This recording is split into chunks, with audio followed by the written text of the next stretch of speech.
becomes a sort of race against time to return the animals before they go missing or are slaughtered. At the same time, Sarah helps Julie and Ethan hide from the old lady monster. The last time we saw Sarah was at the dungeon ruins in season 2, where she told Boyd that the town's evil entity is laughing at him for setting it free. Boyd and Tien manage to get one of the cows in the barn and place a talisman on the door thinking they are safe, but unfortunately the monsters have already made their way inside. Therefore, the talisman does not work. Among them is a cowboy monster who somehow knows the lines Boyd screamed in the forest after he made his way out of the dungeon in the season 2 finale. You don't break me! Boyd tries to fight them off, and notice how one of these monsters slashes his left shoulder, the same shoulder he received the gunshot wound. Whether that's just a coincidence or has some further meaning is yet to be known. There's also the added aspect of Boyd's blood. In season 2, he was infected with some sort of parasitic worm, which made his blood poisonous to the monsters.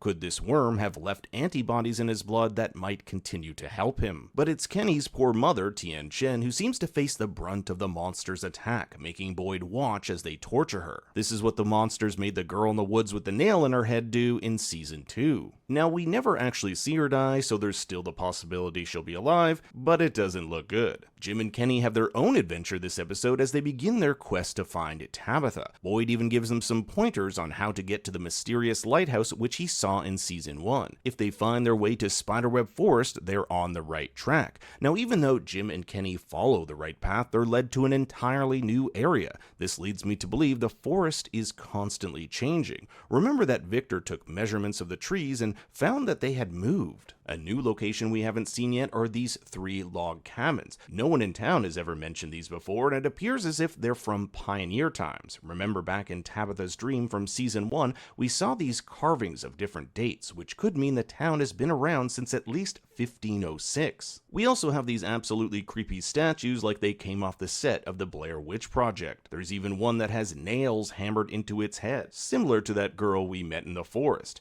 I think it's a safe way to say that these are more of a warning than a welcome sign. Jim hasn't really been the smartest when it comes to making plans, and he thinks it's a great idea to set up a camp in one of these cabins by the creepy statues. At night, they're interrupted by a strange noise outside, but luckily they have that talisman to keep them safe. We never find out what caused this noise. Is it one of the monsters, or could it be one of the animals that got loose, which may alert Kenny and Jim to head back to town?